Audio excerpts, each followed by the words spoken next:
Kevin Holland, MVP, the fight of the night, in my opinion. MVP making his debut in the UFC. Now, listen, guys, there's not much difference of level between the elite competitors from Bellator and the UFC, in my personal opinion. A lot of people taking Kevin Holland to win this fight. I don't know. I think that was the wrong decision. Why? Because MVP's too elusive, guys. He's too fast on his feet. He's unconventional. Do you see his stance literally? He stands sideways. How are you going to get to him? Kevin Holland frustrated early here. He lost the first round. I felt MVP just landed the stronger blows. If you watch the prediction video, I talked about how these significant strikes is going to play a big role in this fight. I feel MVP is going to land the stronger blows. Kevin might be a little bit more busier throwing 2 to 3 punch combinations, but when you're landing bombs like MVP, it's going to be tough. And it got to a point here where Kevin Holland got a little bit frustrated. MVP saw that, and he's a showman. Oh, my goodness.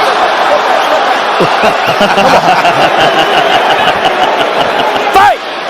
Now, that came after MVP. He rocked Kevin Holland. He actually knocked him down a couple times with some huge blows. And Kevin Holland was a little bit dazed, so why not do the Matrix? Do a little shake on him, a little shimmy. MVP, look at his stance here. Now, he's explosive. He's going to wait till Holland comes forward. He's going to come in with the right cross, and then he kind of pushes you off with the left and follows that up with the left hook.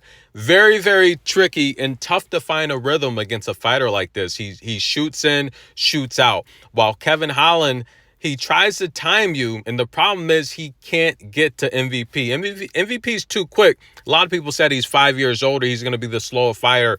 Just not the case. Not only do I think MVP is the better martial artist, I think he throws the stronger blows. Now, Kevin Holland, his stand-up game, one of the best in the UFC, but what he needed to do was get MVP to the mat more. Now, he did that in the second round. I do feel that he had his opportunities to shine here and possibly get a finish here with MVP on the mat, but MVP did a great job of getting this fight back to the feet, and then he landed a couple huge significant strikes in the second round. I felt you could have scored the round 9-9. I felt it could have been an even round because MVP closed out the round so well, while in terms of top control, I think Holland controlled MVP for about a minute and a half, but aside from that initial burst of blows, I felt MVP outlanded Holland in this round with the stronger blows. And the problem with this is Kevin Holland was gassed going into the third round. Now, MVP's corner told MVP,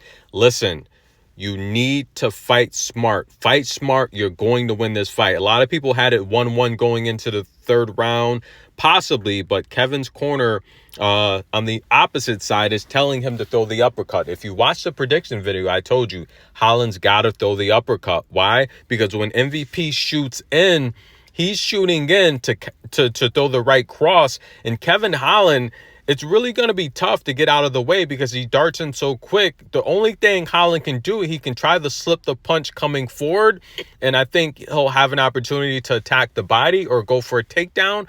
But if he steps back, he can throw the uppercut. I don't think they game plan really good for this fight. I mean, that's really how you beat this guy here. You slip the punch, go to the body, or attack the legs. I feel that with Kevin Holland's, his long wingspan, arms and legs, he should have been going for more leg kicks to slow this guy down. How are you going to slow down someone so explosive like MVP? Attack the legs, ladies and gentlemen. I do feel that when Kevin Holland did have control against the octagon fence with the clinch, he should have went for the overhook. And I just felt it's just sloppy technique, guys. And this is where MVP, he knocked Kevin Holland down, then did the little shimmy, and he was just all over. And look, was it sneaky? What do you guys think? Coming out the third round, Holland, I guess he tried to extend his hand, but was he actually trying to bait MVP in?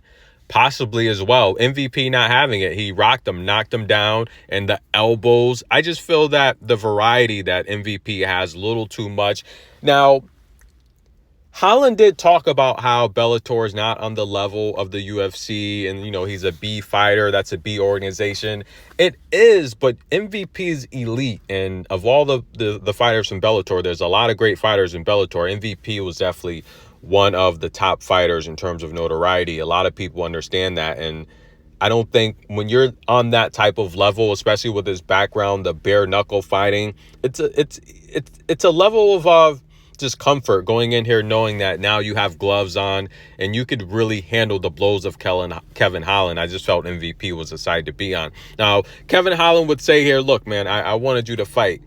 Come on, guys. It is a fight. You have to game plan for this type of elusive fighter. And I felt Kevin Holland's team just did a poor job of preparing him for this fight. I think the uppercut was there. He should have known that. Slipping punches, coming forward, going for a takedown, leg kicks to slow this guy down. He's too elusive. He's too fast. This is a good day's work. He didn't no bumps and bruises. You have to love it, guys. The underdog, MVP. He's a bad man, guys, and he has arrived to the big stage, the UFC. MVP wins. Enjoy, guys.